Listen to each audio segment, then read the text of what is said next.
Have you ever had negative thoughts in your mind that you aren't good enough, that you'll never be successful? If so, you're not alone. I've had those thoughts playing in my mind ever since I took the leap to become an entrepreneur. It's a dirty, dark secret that no one likes to talk about, as the glamorization of becoming an entrepreneur is shown in the media. I realized that in order to succeed, I needed help. We all do.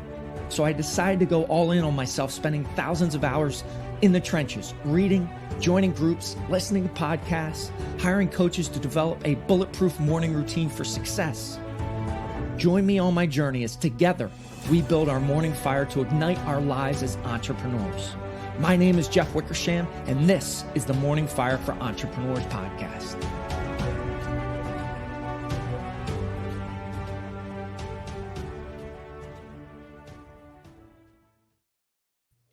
Welcome to the show. I am excited to have special guest on the show today, Molly Rose Speed. Molly Rose, welcome to the show. Hi, Jeff. Thanks for having me. I'm really excited to be here. I am excited to have you and get into all the great details that we're going to discuss today in the episode. So let's get into state first and foremost. Always a very powerful thing to do, change our physiology, get into that peak state so we can have a great conversation. So we're going to take 3 power breaths in through the belly, up through the chest, raising our intention. Go ahead and breathe in and out. Good. Another breath in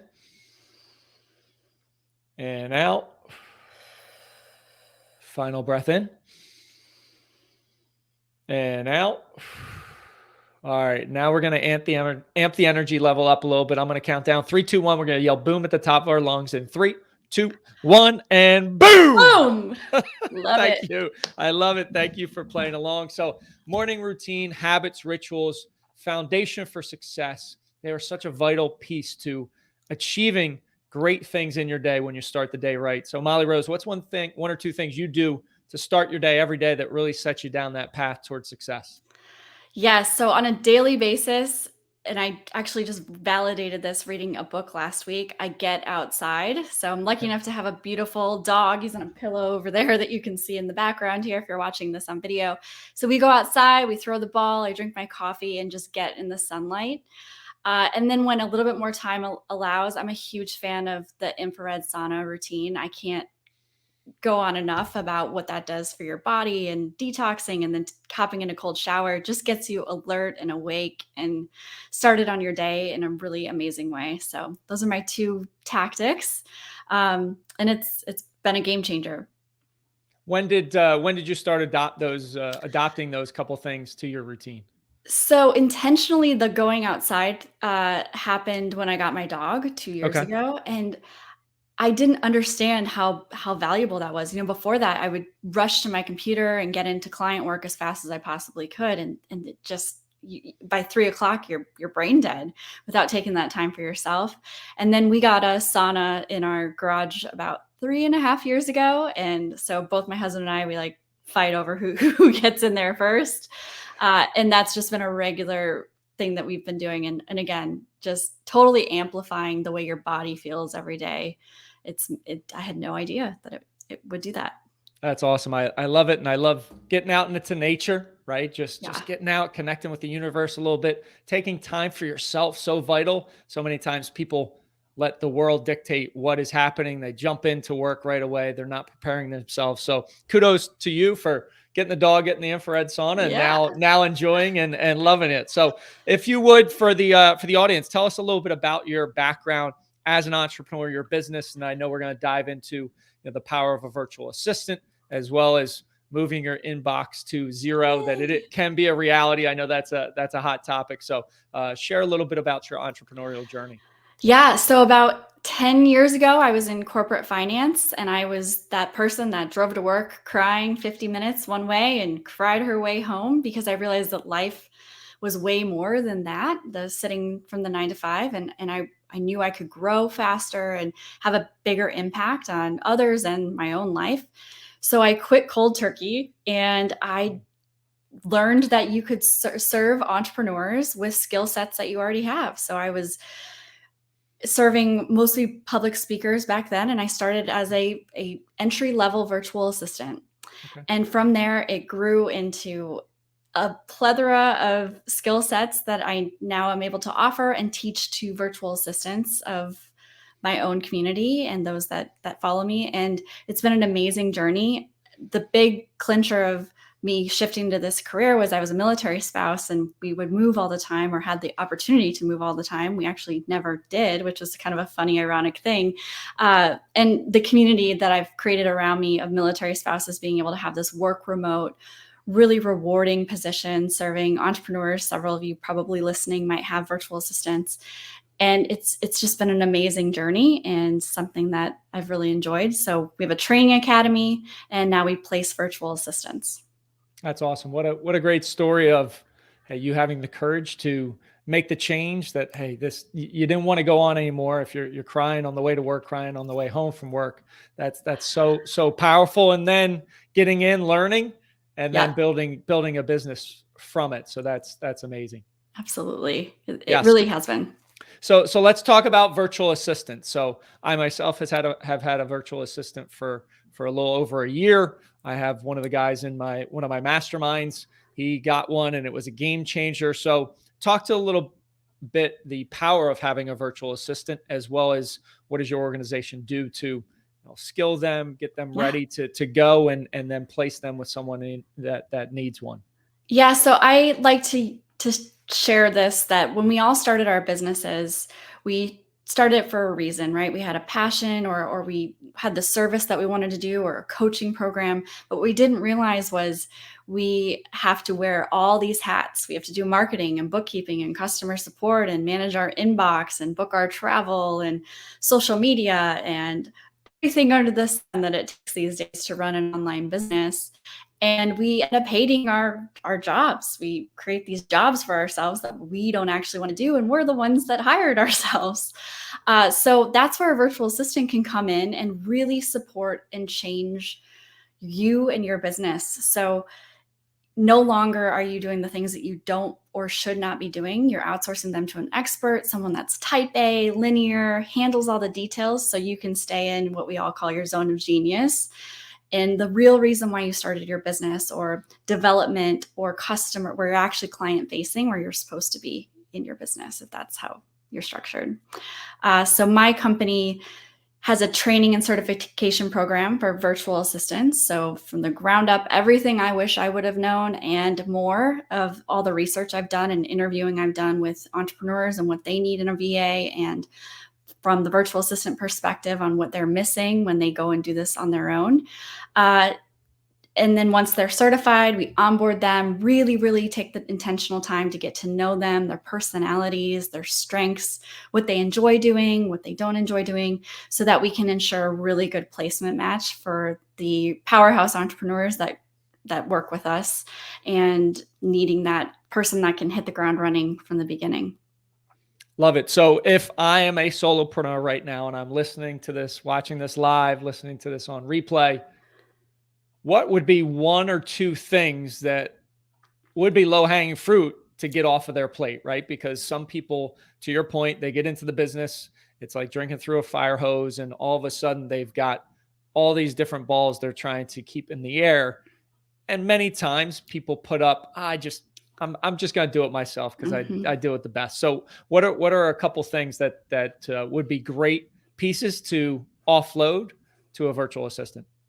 So very dependent upon what your service offering is, but I think the heavy hitters is, and this can lead us into our inbox conversation, but your inbox, it is a mountain of work that we don't necessarily put on ourselves, someone else puts on us. So having that gatekeeper, if you will, that's in there cleaning out the junk, responding, kind of being a second responder for you, responding as you or as your assistant, and taking care of all those things, and leaving only the action items that you need to physically respond to, can be a huge game changer. It keeps you kind of out of that world. And a lot of us start our day, right? We finish our morning routine and we hit our inbox as soon as possible, and then that dictates our day. So eliminating that is a huge, huge game changer. As well as social media. We spend so much time. No one really loves that. There are people, though, there are assistants that love it, and they're the ones you want to find. But it's a necessity, right? In a lot of online companies now. So having that off your plate can also really help you kind of streamline and get started. And a quick exercise that I recommend is, depending on how busy you are in your business, at least 2 weeks, write down all the things you do. Just keep a notepad. I'm doing this, I'm on a podcast, I'm checking email, I'm booking this, and then come back to it and kind of circle all the things you physically have to be doing. And that'll start to make you understand all these extra things that you're doing. Just be aware of it. And that can start your job description for your new VA. No, I love that. And email is obviously a huge piece that people deal with, try and balance, overwhelmed with on a daily basis. I would also further your point as far as writing down what you do. I love to do that kind of every month since I've had my VA for a year, of what else can I leverage or use her for, and put a process in place and get off my plate. So great exercise just overall to do from a business perspective, not even if you didn't have a virtual assistant, but it's going to set you up for success when you do bring on a virtual assistant. So inbox, right? I know inbox zero was a topic we were going to discuss. How can that be a reality for people? Yeah, so I have a mini course on this, and I've spent a lot of time with clients over the years that when we start, their biggest burden is their inbox. And I realized really quickly, this is a huge problem for people. So what are the tactics or simple things you can do to get inbox zero, what I call every Friday? Realistically, every day maybe could happen, but by every Friday, you hit inbox zero and you have a fresh start for the following week. So the things that I recommend doing are obviously unsubscribing to anything that you don't need to do, taking the time. I'm sure several people on this listening or watching have that little red icon next to your inbox on your phone, and it's thousands, right? So either you or an assistant getting in there and just taking the time and emptying that out and getting things in folders and deleted and archived, however that process works. And then starting fresh and realizing, like, we go into our inboxes, we read our emails, then we don't respond to it. So I have a rule that if it takes 2 minutes or less, which most emails should, respond to it. If you're going to check it and open it, read it, take the time, then hit a response on that is one of the simple things that you can do. Getting an admin in place to, like I said, when I started, to really filter through the emails and making sure you're only seeing what you need to see can also be a huge game changer. And then lastly, like how you prioritize your inbox.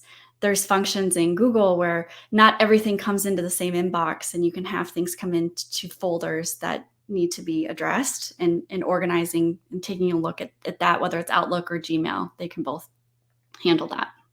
Yeah, I love that. And I've gotten into the practice of a couple days a week not checking my email till about 11 o'clock in the morning. And those days where I do that, it is so incredibly powerful. You just don't feel this pull towards it. You've got this structure, and love the instructions, kind of details you gave there, because it needs to be organized. And I feel like so many people aren't organizing their inbox. And to your point, there's thousands of messages on your phone. When you pull that up and you see it, I mean, it's overwhelm, it's anxiety, it's that stress, and you don't think it's impacting you, but it is impacting your subconscious mind. It's adding to that load that you deal with on a daily basis. So definitely agree with you there. In the virtual assistant world, clients or virtual assistants, right? Obviously, you're building clients. How do you find people that are willing to help and want to get into kind of being a virtual assistant for somebody? Yeah, so we do a lot of free workshops to kind of get this out there and educate a lot of stay-at-home moms. This is really great for them, military spouses, digital nomads, or people that want to travel the world and just have flexibility.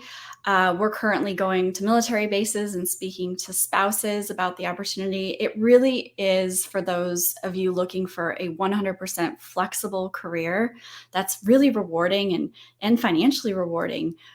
It's a really amazing opportunity if you're type A, linear thinker, very organized in most cases. However, you can also be a creative VA and do social media and Canva and websites and things like that as well. So there's kind of two angles of the virtual assistant hat. But so I welcome anyone to check out my website and some of the workshops we offer, our YouTube channel as well. Gotcha. Love it. And I just wanted to ask you that question because I'm sure there is a very big need from companies, solopreneurs that want to have that help, that assistance. So then it's finding quality people, upskilling them, and getting the word out that it is possible. It popped into my head as we were talking about the inbox, because the inbox is so vital to clean and clear and get some structure around it. Yes, absolutely. And I'll also add, I've been running into a lot of clients that have worked with assistants over the years, and they just need more education, or they need a new skill set. And we also train existing assistants. So for anyone that's really loves their assistant, they're a great person, I just need them to be at this level, that's an opportunity as well. Kind of fostering and growing the people you already have around you to grow with you. I love that. And in discussions with other entrepreneurs that have had experiences with assistants, sometimes that's the issue that they bring up. Well, I wanted them to develop a little bit more. Well, Molly Rose is a place you can go to where hey, if there's a skill set, a need that you need them to develop as they continue to build with your organization, they're a great person, they're a hard worker. You got to go out and get them those skills. So Yeah. that's definitely a great piece to the puzzle. What else about the power of virtual assistants to solopreneurs, single business, business owners that are operating by themselves? What are a couple other things that they just need to understand to really get the full flavor of the power of having somebody else on your team to do those tasks?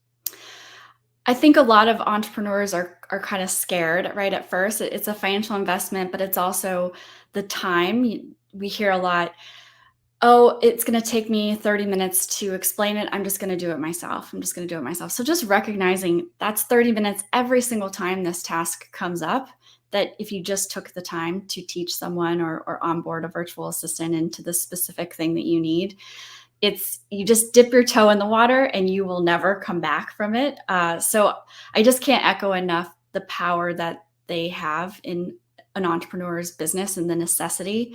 They are the first employee, contractor or employee that a solopreneur generally hires.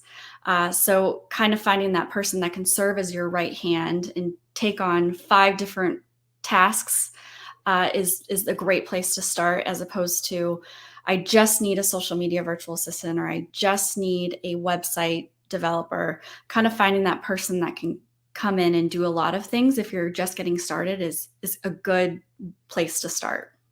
I love that. And I've heard that as well. And I always say, hey, it might take you 45 minutes to an hour to document out the process. But if you get very structured in how you have, let's say, a standard operating procedure, you give it to your virtual assistant, it's step by step. They execute it, they try it, you can tweak it, guide Yep. them however, but that might free up a half an hour every single week. I mean, Yep. you're talking about 45 minutes to an hour for 26 hours over the year. So that's the long-term vision you need to have as you're thinking through, hey, what can I leverage, build, what standard operating procedures I can put in place to give to somebody else. It's just going to be such a time saver. And that's our most precious resource, right? Is Yes. time, for sure.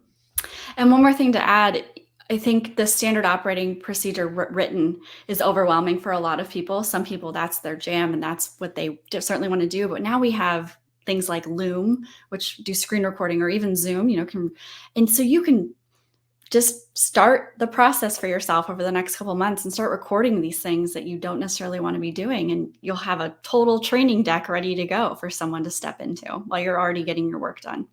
Absolutely true. And if you don't know Loom, if you're listening, watching, you can pull up your screen. There's a picture of you. You can record it, go through the process, give it to whoever your virtual assistant might be in the future, and it's done. So totally agree there. Molly Rose, where can people find you if they want a virtual assistant, 2 might be a military spouse, stay-at-home mom that wants to become a virtual assistant? Where can people find you?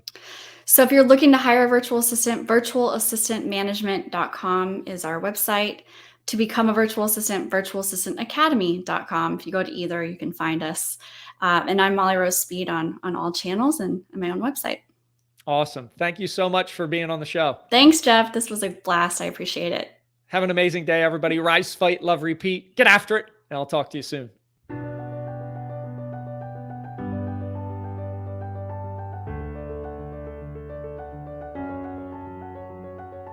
Thank you for listening to the Morning Fire for Entrepreneurs podcast. You now have the knowledge, but without action, knowledge is useless. Choose to act. Choose to step into your greatness and unlock that hero inside of you. If you enjoyed this podcast, please subscribe and leave a review so more entrepreneurs can hear this message. If you absolutely love this podcast, which I hope you do, then share it up with someone you know who might see benefit from it. Become that beacon of change, and together we can impact the world.